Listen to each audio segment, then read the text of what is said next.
Source d'inspiration, les Enfants Soleil nous livrent des témoignages remplis d'espoir.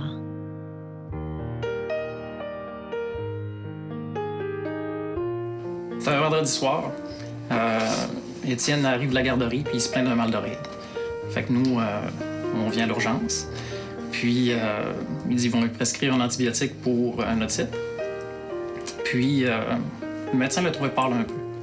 Ils ont décidé de prendre une prise de sang. Suite à la prise de sang, on reçoit un téléphone à la maison.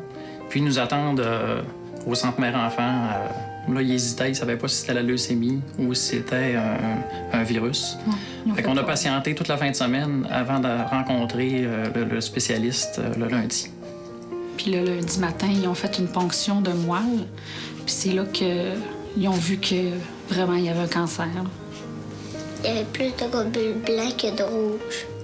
Puis dès le lendemain, les traitements de chimio commençaient. Oui. Puis on peut pas croire que notre enfant va être malade. On se dit, pourquoi pas nous, à la place de notre enfant? Un mois après le début des traitements de chimio, Étienne a commencé à perdre ses cheveux. Puis moi, par solidarité, je lui ai proposé de me faire raser. Mais il me regardait, puis il me dit... Parce qu'il était beau comme ça. Non, papa, toi, t'es beau avec tes cheveux. Moi, je voudrais que tu les gardes. On est fiers de représenter Opération Enfants Soleil, puis Étienne aussi. Mais on veut donner espoir aux autres familles et aux autres enfants. Opération Enfants Soleil nous a accompagnés au travers de la maladie. Ça nous a marqué, c'est sûr. Moi, je regarde Opération Enfants Soleil, je suis pratiquement plus capable de le regarder. Quand je le regarde 5 minutes, puis j'ai les yeux dans l'eau. Avant, je le regardais, il n'y avait pas de problème. C'était loin de nous. On ne peut pas s'imaginer que quand ça nous touche, ça nous change complètement. Oui.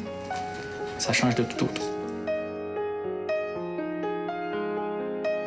Opération Enfants Soleil salue le courage et la détermination de tous les enfants malades du Québec.